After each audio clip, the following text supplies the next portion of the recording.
प्रणाम सब गोटा के। जय बाबा जी। हम रेखा झा शिमर फिल्म्स इंटरनेशनल के माध्यम से एक बेर फेरो अपने सबसे जुड़ गेलो हैं अपन सबके बहुत चर्चित प्रोग्राम के लाका आओ बाबा जी के जानी। शिमर फिल्म्स इंटरनेशनल जेकर फाउंडर सुमित सुमन भाई जी छथिन, जिनकर ई प्रयास छन कि हम सब बाबा जी के चर्चा करी, हुनकर गुणगान करी, अपन आस्था भक्ति और विश्वास में हुनका याद करी, हुनका स्मरण करी और हुनका बारे में जानी। बौद्धिक मार्गदर्शन में हम के प्रोफेसर कुलानंद झा जी के पूरा सहयोग भेट रहले, उनका हृदय से आभार दै छियनि। आ हमर सबके एकटा फीचर फिल्म सेहो बनि रहल है, चलू बाबा जी के धाम, जेमे हम सब बाबा जी के कुटी के दर्शन करब और ओइ में अनूप जलोटा जी पहला बार मैथिली भाषा में अपन गायकी के हमर सबके सेहो आनंद देतैथ। तो ई हमर सबके शो आओ बाबा जी के जानी। अहाँ सबके बेसी समय नहीं ले, सबसे पहले आए जे हमर सबके व्याख्याकर्ता जी छथि, हुनका सादर नमन करैत सत्कार करैत हुनका हम जोड़ि रहल छी अपना संगे। प्रणाम करै छी गुरुदेव, अपने चरण स्पर्श करै छी, अपने वंदन करै छी, अपने नतमस्तक होइत शिमर फिल्म इंटरनेशनल के माध्यम से अपने के हार्दिक स्वागत करै छी। आ अपने जगत जाहिर छथिन, अपन जे व्यक्तित्व छनि सर अपने के सब चिन्है छनि बहुत बढ़िया से। तैयो हम वक्ता सबके बतावा चाहे छियनि जे आइ गुरुदेव जीवेश्वर मिश्र जी केंद्रीय उपाध्यक्ष छथि विश्व हिंदू परिषद के, अपन कीमती समय निकाल के हमरा सबसे जुड़लथि है। सर अपने के हृदय से स्वागत करैत अपने के बहुत बहुत साधुवाद दै छी। आ आइ हमरा सबके जे गुरुदेव छथि, जे लक्ष्मीनाथ गोसाई जी के हमर सबके योगी रूप के योग के बारे में हमर सबके चर्चा करैत, योगी स्वरूप के बारे में हमर सबके दर्शन करैत। तो सर अपने के बहुत बहुत स्वागत है। रेखा जी बहुत बहुत धन्यवाद, और सुमित जी के सेहो बहुत बहुत धन्यवाद जे बाबा जी के स्मरण कर रहल छी। परमहंस लक्ष्मीनाथ गोसाई एक महायोगी छला।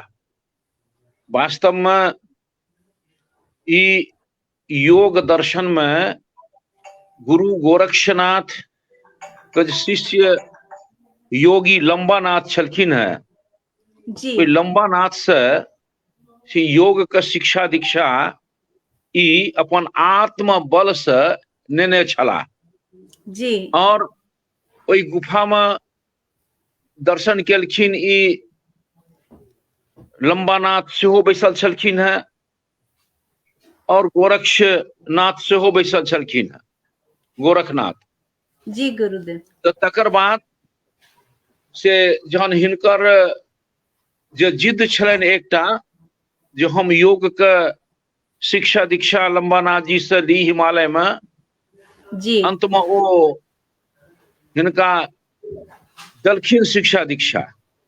जी। और योग के शिक्षा के कारणे से ई महायोगी ओई कैटेगरी के योगी भेला जे कैटेगरी में गोरक्षनाथ, लंबानाथ, मत्स्येंद्रनाथ, तही में लक्ष्मीनाथ के नाम से हो वही कैटेगरी में अबै छै। वाह, अद्भुत गुरुदेव। हम एकटा अहाँ के उदाहरण दै छी। जी। हमर गुरुदेव पूज्य निश्चलानंदनाथ छलखिन है। जी। ओ एक बेर हमरा कहलखिन जे योगी कहियो समाप्त नहीं होइ छै, मरै नहीं छै। बिल्कुल सही गुरुदेव। जी। सिद्ध लोग हमेशा जगत के कल्याण के लेल, संसार के कल्याण के लेल कोनो न कोनो रचना करैत रहै छै। एक बेर ओ मध्य प्रदेश के एकटा जंगल में काली मंदिर में, जत वनवासी क्षेत्र में छलैया, ओत नरबली देरी के प्रथा होइ छलैया। ओई काली मंदिर में ई चलि गेलखिन दर्शन करे ला। तो ओत ओ पुजारी जी 4 बजे छलै संध्या काल में, ओकरा पट बंद क देने छलखिन। तो कहलखिन हम तो बहुत दूर से एलहुं, हमरा खाली दर्शन करा दिया। ओ कहलखिन अहाँ एतेक देरी क के एलहुं किया तो सूर्यास्त के बाद एहि इलाका में जे कियो भेटतै तो ओकरा तो ई सब नरबली दऽ दै छै, त्या द्वारा अहाँके जल्दी चलि जेबाक चाही। कहलखिन कोनो बात नहीं छै, एक झलक हमरा अहाँ माँ के दर्शन करा दी। ओ कहलखिन हमरा पूछऽ पड़त। केकरा से पूछबै? अधैया अबै छी। ओ कनिए खोललखिन तो जे हमर गुरुदेव बाबा देखलखिन, ओ कहलखिन जे हम देखलिए जो तो रामकृष्ण परमहंस बैसल छलखिन है, ओ ओतऽ महर्षि अरविंद बैसल छलखिन है, ओतऽ गोरक्षनाथ बैसल छलखिन है, ओतऽ नवोनाथ जे लंबानाथ सेहो छथिन ओहो बैसल छलखिन है, आ ओ लक्ष्मीनाथ गोसाई सेहो बैसल छलखिन है। ओ ई बात हम अहाँके कहै छी, लक्ष्मीनाथ गोसाई के तऽ मानि लिअ कि जे 220-222 वर्ष भेल हेतनि, जी और बाबा जे समय हमरा कहले तऽ ओहि समय बाबा के उम्र छलनि हैं 100 वर्ष। आइसँ 60 वर्ष पहिने ओ कहने छलाह जे ई हम जे गेल छलहुँ हैं 25-30 वर्ष पहिने ओहि जंगल में, तो ओतऽ हमरा ई सब भेटलथि। तऽ कहलखिन जे ओ भक्त जे छै, जे सिद्ध योगी छै, ओ केवल अपन शरीर संकल्प से त्याग करै छै, जी लेकिन ओकर जे संकल्प रहै छै ओ ईश्वरीय कार्य के आगू बढ़ेबाक संकल्प ओकरा में रहै छै। ताहि जी द्वारा ओ बुझऽ में अबै छै जे मरि गेलै, लेकिन वास्तव में ओ मरै नहीं छै। सही कह ई रहल छथि अद्भुत बात गुरुदेव। से अपना मुँह से कहने छलाह। वाह तऽ लक्ष्मीनाथ गोसाई के प्रति ओहि दिन से हमरा मन में अत्यंत श्रद्धा भेल। और जी लक्ष्मीनाथ गोसाई के जो हम देखऽ लगलियै, सुनऽ लगलियै, तो जन हुनकर एकटा प्राति जे प्रात समय उठी सहस्र कमल पर, धरो ध्यान गुरु केरो, कर गही वारी पखारी चारु तन, मानस पूजा सारो। ई जहन हम देखलियै तहन तऽ हमरा लागल जे वास्तव में ई तऽ महायोगी छथि। किया तऽ सहस्र दल कमल जे छै मनुष्य को ब्रह्मांड में, ओ सहस्र दल कमल में गुरु के ध्यान के कऽ सकैया? जे महायोगी हैत सएह कऽ सकैया। ओना तऽ जी जे राजयोगी छै से अहाँके मूलाधार चक्र, स्वादिष्ठान चक्र, मणिपुर चक्र, अनाहत चक्र, विशुद्ध चक्र और आज्ञा चक्र, एहि चक्र के संदर्भ में सर्वत्र उल्लेख छै। आ एहि जी चक्र में साधारणतया तंत्र योगी जे छथि ओ ध्यान सेहो करै छथि। लेकिन ई जे कहलखिन सहस्र कमल पर, तऽ सहस्र कमल में ध्यान जे छै से विशेष तंत्र योगी रहै छथि, वएह करै छथि। ताहि द्वारा बिल्कुल तंत्र के ज्ञान सेहो रहनि हिनका, और योग के ज्ञान तऽ महायोगी रहबे करथि, जी आ भक्त तो रहबे करथि, जे अनेक प्रकार के भक्ति पद के रचना ई केने छथि। ताहि द्वारा जी भक्त तो रहबे करथि। तऽ लेकिन हम ई कहब अहाँके जे ओहिमे कहै छथिन जे कर गही वारी पखारी चारू तन। ई चारू शरीर की छै?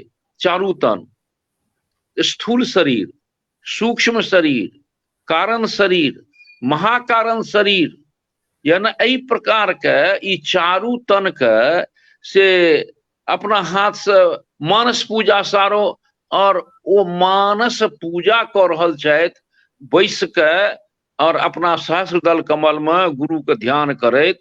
आ तकर बाद एकर जे और अंतरा सब छै ने, से जी बद्ध कमल पर दृष्टि नासिका, मने एहि प्रकार से अनेक प्रकार के आसन, ओहि आसन के संग योग, ओहि योग के आधार पर अहाँके जतेक माने केवल ध्यानेटा नहीं, तऽ योग के जे प्रमुख जतेक आयाम छै ओ सबटा आयाम हिनका पद्य में से देखा पड़ैया।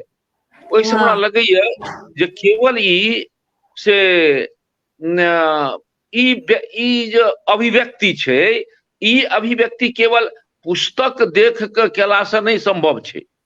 जा तक सही ओहि पर वो अभ्यास नहीं करते ता जी तक नहीं हेतै। जो आइ हमरा एहि दृष्टि से एहि सब विषय में ध्यान जाइए, तो ओकर कारण छै जे हमहूँ बचपन में एकर सबके अभ्यास केने छी, तें हमरा बुझि पड़ैया जे ओ साधारण योगी नहीं, महायोगी लक्ष्मीनाथ गोसाई छलाह, जे वास्तव मिथिला के एकटा परम विभूति के रूप में ओ प्रतिष्ठित छलाह। और जहिना भक्ति के लेल ओ सबठाम अपन कविता बना के ओकर रचना क के और गीत गाबि के सबके सर्वसाधारण मानस में भक्ति के द्वारा, गीत के द्वारा ओ भक्ति के से प्रतिष्ठा केलनि।